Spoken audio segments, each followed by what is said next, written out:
We're going back in history to take a look at 10 ancient British kings and queens who supported slavery. How's it going, guys? You're watching FTD Facts. Leroy Kenton here. Let's jump into this one. Number 10, we start off with Elizabeth I. According to Nick Hazelwood in his book, The Queen's Slave Trader, in 1564, the Tudor queen granted a significant royal vessel to the slave trader John Hawkins in return for a portion of the profits from his voyage. And during the expedition, Hawkins captured numerous individuals of African descent and confiscated an additional 600 individuals from Portuguese ships. Coming up at the number 9 spot, we have Charles I.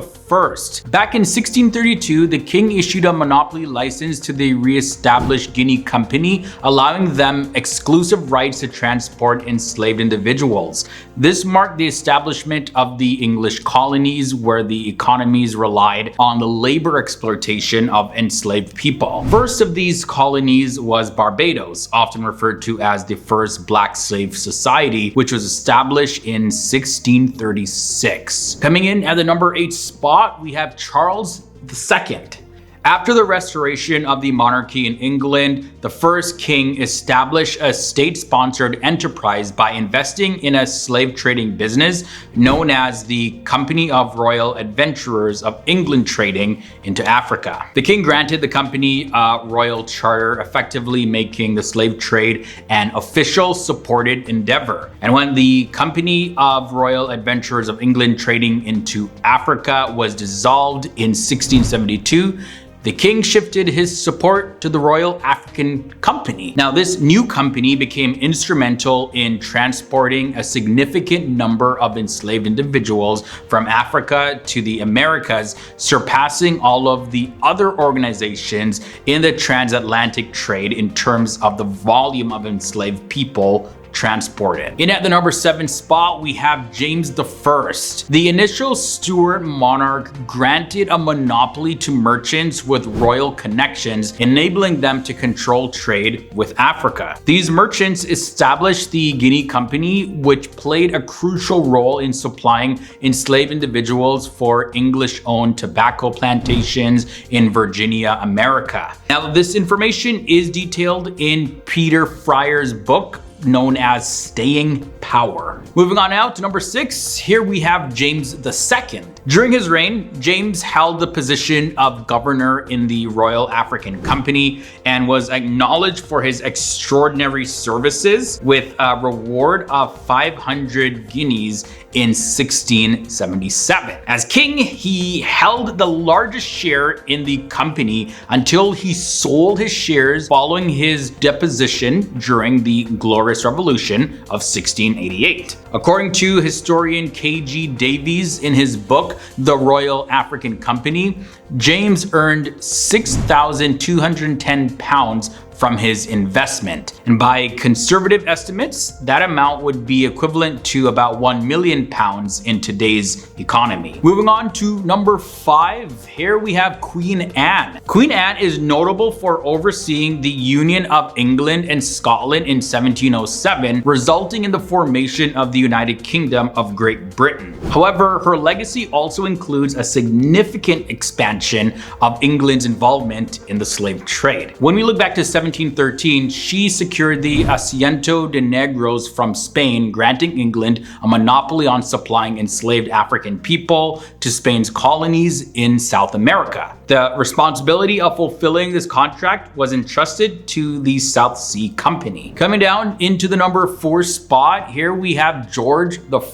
George I, in addition to being king, served as the governor of the South Sea Company and held a significant number of shares within the company also. While much attention is often given to the infamous South Sea bubble and the subsequent collapse of the company's share prices in 1720, the nature of his business is often overlooked. So let's take a look. The company was granted the lucrative Asiento contract, which involved supplying 4,800 healthy adult males to the colonies in Latin America on an annual basis. According to John Carswell's book, The South Sea Bubble, it was calculated that despite the share price collapse, the king managed to generate a substantial profit from his investment into the company. The king at number 3 is George II. Similar to his predecessor, George II held the positions of governor and shareholder in the South Sea Company. And during the period of 1714 to 1740,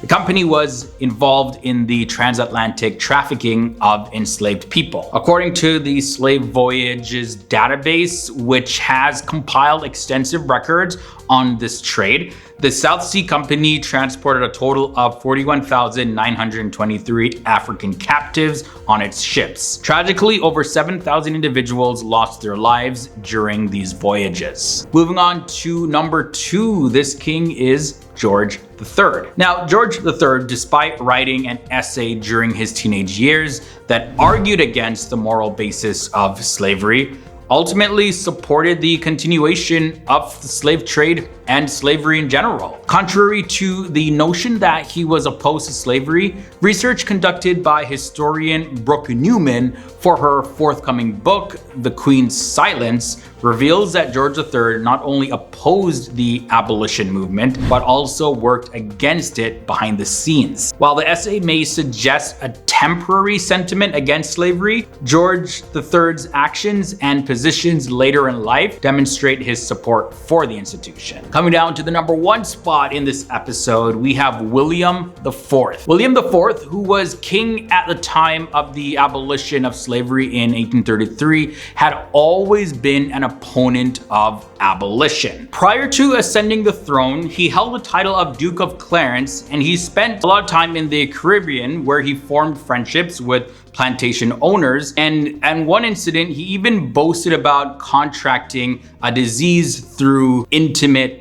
acts that he would perform down there. Either way, he used his position to defend slavery through speeches in the House of Lords, asserting that it was crucial for prosperity and asserting that enslaved individuals were relatively content in their circumstances. It's worth noting that the Clarence House, the current residence of King Charles III and Queen Consort Camilla, was originally built for William IV in the late 1820s. All right, FTD Facts family, this brings us to the end of our stroll down history, looking at 10 ancient British kings and queens who supported slavery. I'm always curious to know, what are your thoughts about this? Sound off down below. And if you made it this far and you found this video informative, educational, useful in any way, don't forget to leave a big thumbs up. Until next time, guys, stay awesome, stay educated, and I'll see you in the next episode.